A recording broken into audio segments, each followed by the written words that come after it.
मासूमियत किसे नहीं खींच लेती, पर क्या कभी खौफ भी मासूम हो सकता है? और अगर मैं कहूं कि खौफ अक्सर मासूम ही होता है, तो बेचैन छटपटाता हुआ, किसी के साथ को तड़पता हुआ, क्योंकि रूहें बहुत अकेली होती हैं, वो हमेशा आपका साथ चाहती हैं। अब ये बात और है कि आपको उनके साथ से खौफ होता है।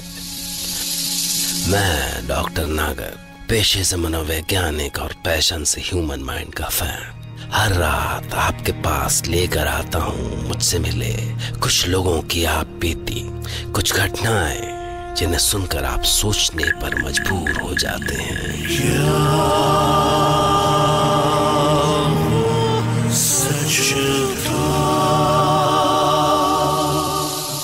आज की कहानी आयरलैंड से लौटे शिवा चांडी की आप बीती है।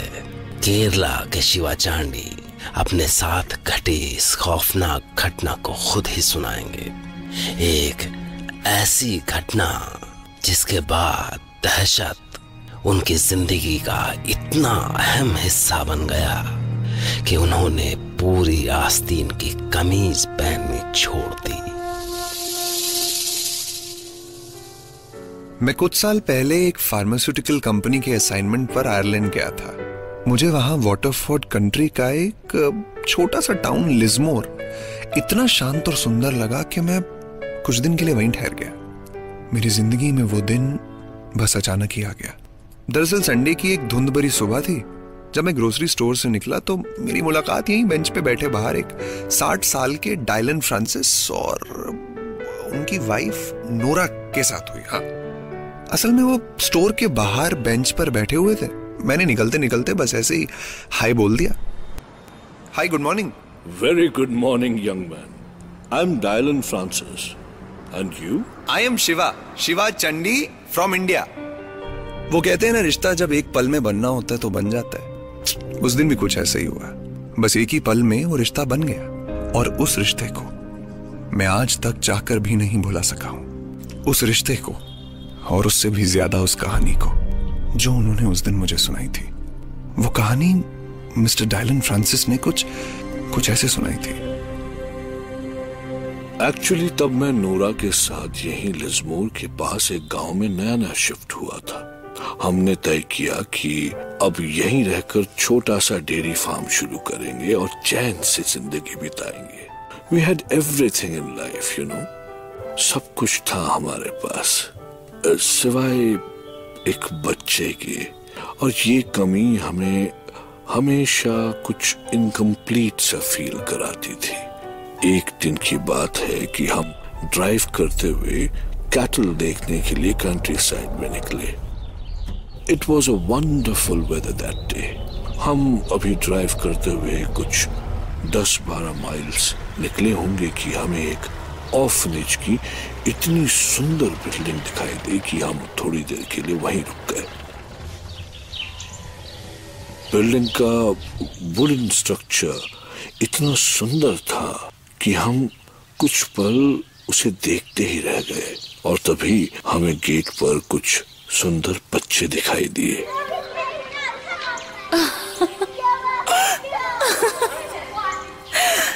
Oh my. Francis, did you ever see such sweet kids? वो इतने सुंदर लग रहे थे, शोर करते, गेट की ओर भागते हुए। इतने प्यारे बच्चों को देखकर नोरा की बरसों पुरानी चाह एक बार फिर जाग गई। Come on, Francis, let's go. Let's meet them.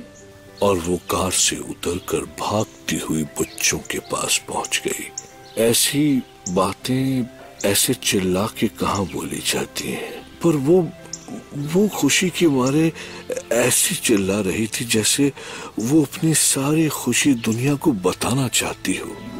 Come on, Francis. See, God ने हमें सब कुछ दिया। सिवाय एक बेबी के। पर आज शायद वो हमारी ये भी इच्छा पूरी करना चाहता है, इसीलिए तो वो हमें यहाँ लेकर आया है। Don't you think so? Look at them, कितने स्वीट बच्चे हैं। Yes, they are, Nora. मुझे भी ऐसा ही लगा कि शायद ये जीसस का ही इशारा है, और मैं कार ड्राइव करके ऑर्फनेज के अंदर नोरा को बच्चों के पास ले आया। मेरे कार से उतरते ही बच्चों ने हमें जैसे घेर सा लिया, जैसे वो जाने कब से हमारा ही इंतजार कर रहे हो।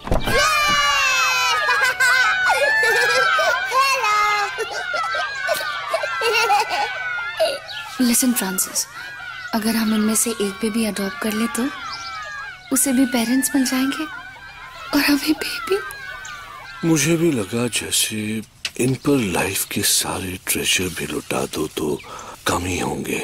तो हम अंदर गए और ऑर्फनेज के मैनेजर से मिले। मैनेजर हमसे मिलकर बहुत खुश था।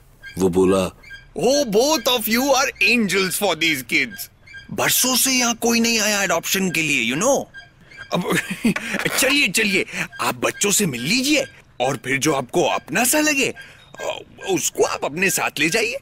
What say? You know, Mr. Francis, paperwork is very easy here. हम ज्यादा झंझट रखते ही नहीं है। No complications at all. We just want some good houses for our children.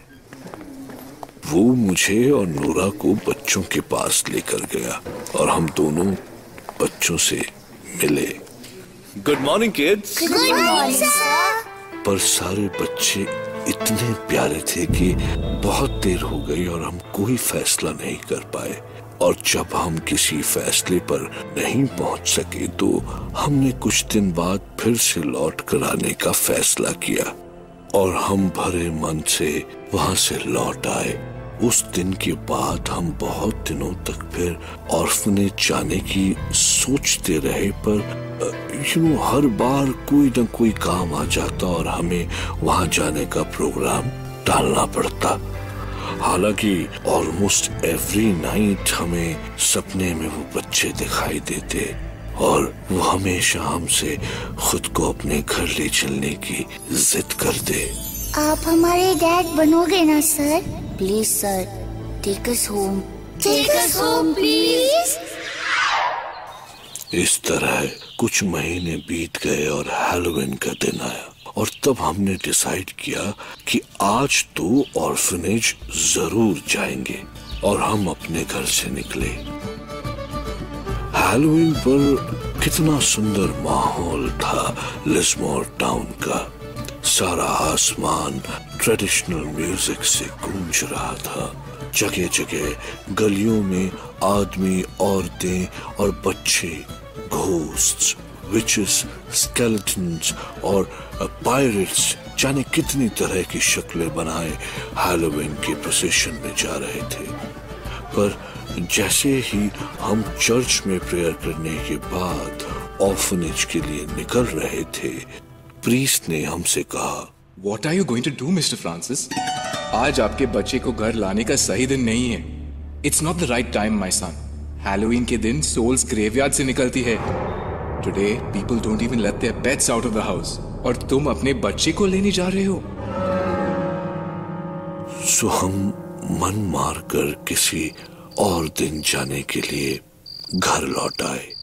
कुछ ही घंटों में रात घेर आई और हम डिनर के बाद सोने की तैयारी कर ही रहे थे कि तभी डोर पर जोर का नॉक हुआ। So late in the night? इतनी रात को कौन आया होगा Nora? Who could it be? अभी तो हम यहाँ के बहुत से लोगों को जानते भी नहीं।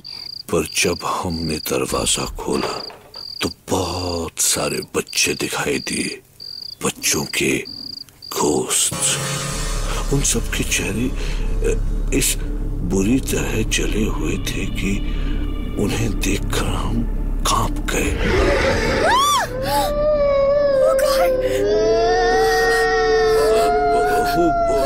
Who are you guys?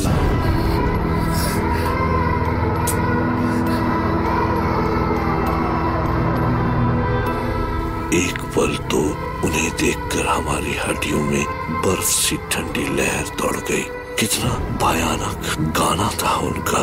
पर जब सबसे छोटे बच्चे ने भोली सी आवाज में हमें हैलोवीन विश किया तो हमें समझ में आया कि ये तो हैलोवीन सेलिब्रेशन है। Happy Halloween sir. अच्छा, wish you the same kid. ये लो kid, your Halloween candies And your Halloween soul cakes. हमने बच्चों को कैंडीज, सोल केक्स और कुछ पैसे दिए। ये सब पाके खुशी से चहकते हुए बच्चे कैंडीज और केक्स खाते हुए अंदर कमरे की ओर लपके। Thank you sir. Thank you, sir.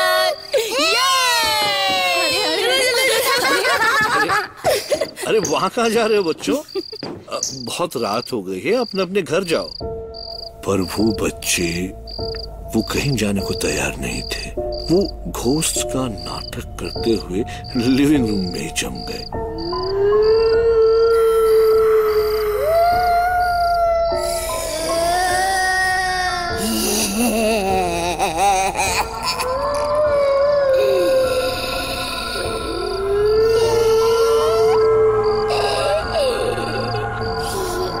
बच्चों, तुम्हारे पेरेंट्स तुम्हारा इंतजार कर रहे होंगे। You should go home. अब हम यही रहेंगे। We won't go.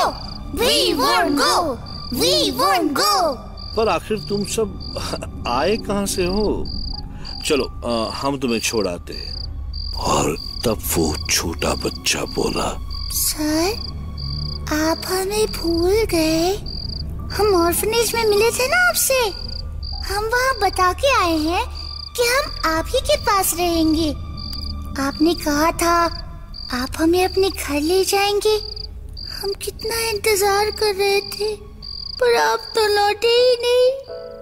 ये सुन के हमें बहुत दुख हुआ कि हमने कितना इनजस्टिस किया इन बच्चों के साथ। अब ओके किड्स, कल हम आपके साथ आपके ऑर्फनेज चलेंगे और तब हम अडॉप्शन करेंगे। ओके चलो, नाउ यू ऑल स्लीप। यहीं पे सब सोफा में और यहाँ पे सब सो जाओ। Okay, good night. Good night. रात को बच्चे लिविंग रूम में ही सो गए। पर जब हम अपने रूम में लेटे तो हमें रात भर बच्चों के रोने की आवाज सुनाई देती रही।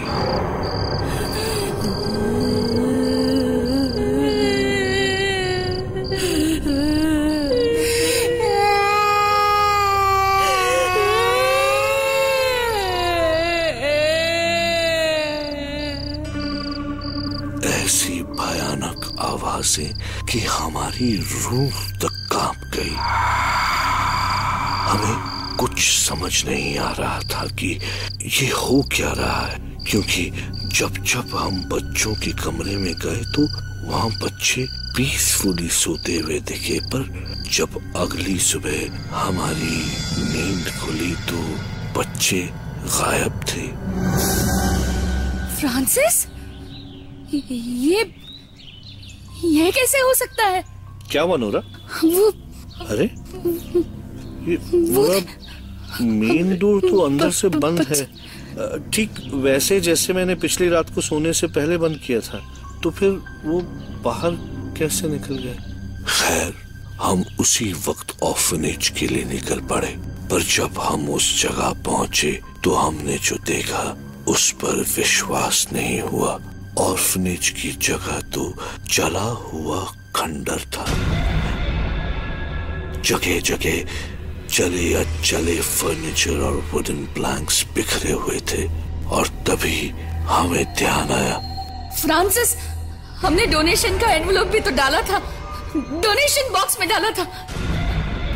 और मैंने आगे बढ़कर देखा तो वो अचला डोनेशन बॉक्स वहीं था और उसके अंदर पड़ा हुआ था हमारा एनवलप।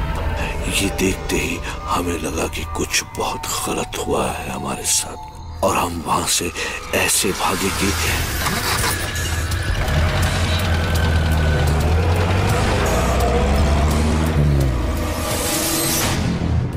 रास्ते में जब हमने कहीं रुककर किसी से पूछा तो उसने हमें बताया वो ऑर्फनेज तो बरसों पहले जलकर राख हो गया था। मैनेजर और स्टाफ समेत पूरे 30 के 30 बच्चे जल गए थे। लोग कहते हैं ये सब ऑर्फनेज के क्रूअल मैनेजर की वजह से हुआ। एक बार वहां के मेन डोर की कीज कहीं खो गई और सारा बच्चा और स्टाफ अंदर ही बंद हो गया। मैनेजर सोचा कि ये शरारती बच्चों का काम है और उसने पनिश करने के लिए बच्चों को कई दिन तक कमरे में बंद कर दिया। बच्चे भूख प्यास से तड़पते रहे पर बेरहम मैनेजर पर उनकी चीख पुकार का कोई असर नहीं पड़ा। खोलो, दरवाजा खोलो। Some water, please. Open the door, please. I'm dying, sir. I'm dying. Please give me something to eat. Sir, please, sir. चिल्लाओ और चिल्लाओ, जितना मन में आए उतना शोर करो, पर जब तक तुम कीज नहीं देते, I will not open the door. Got it? और फिर बच्चों ने एक खतरनाक फैसला लिया। Listen, friends. See, I have a matchbox. और अगर हम आग लगा दें, तो ये डोर खुलेगा। Oh, that will work. और बच्चों ने आग लगा दी, पर आग कुछ ऐसे भड़की कि सबसे पहले बच्चे जले और फिर सारा स्टाफ। देखते ही देखते सारा ऑर्फनेज राख हो गया। Oh God! उस दिन के बाद कोई नहीं जाता उस ओर, क्योंकि वहां उन बच्चों की सोल्स अभी तक दिखती हैं। उसके बाद मुझे याद नहीं कि मैंने कितनी तेज कार ड्राइव की और हम कब घर पहुंचे, पर घर पहुंचने के बाद भी जाने कितनी देर तक हम डर से कांपते रहे। पर हमें सुकून मिला कि आखिरकार हमें इस मुसीबत से छुटकारा तो मिला। पर रात को बिस्तर पर लेटते ही हमें पता चला कि अभी तो इस मुसीबत की बस शुरुआत हुई थी, क्योंकि उसी रात को जले हुए भयानक चेहरों वाले वो बच्चे फिर से हमारे घर आ गए और जिद करने लगे।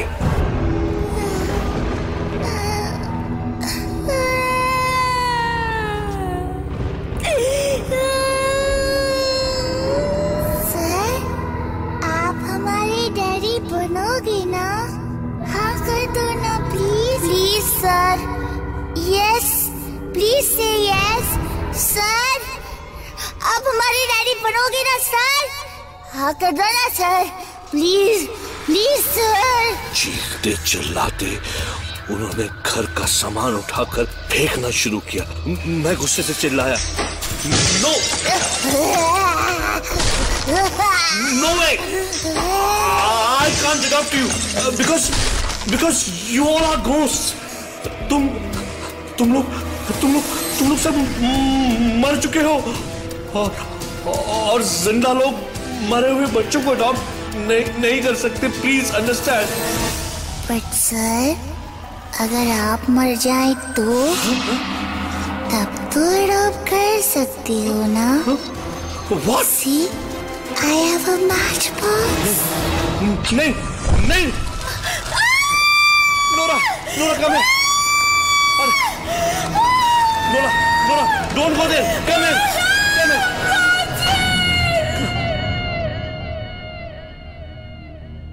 Oh my God. फिर क्या? तब से ये बच्चे हमारे साथ ही रहते हैं। कौन से बच्चे? मुझे तो कोई नहीं दिख रहा। कौन से बच्चे? पीछे देखो। और पीछे देखते ही मुझे कई बच्चे दिखाई दिए और उनमें से एक जो सबसे छोटा था वो मेरी आस्तीन खींचकर बोला, सर, आप हमारे डैडी बनोगे ना? हाँ कर दो ना please. Please sir, yes, please से यस। सर, आप हमारे डैडी बनोगे ना सर? हाँ कर दो ना सर, प्लीज प्लीज सर। सवाल है कि अगर एडॉप्शन के लिए तरसते उन बच्चों को मिस्टर फ्रांसिस और नोरा के रूप में माँ बाप मिल गए थे, तो उन बच्चों ने ठीक वैसा ही प्रपोजल शिवा चांडी को क्यों दिया?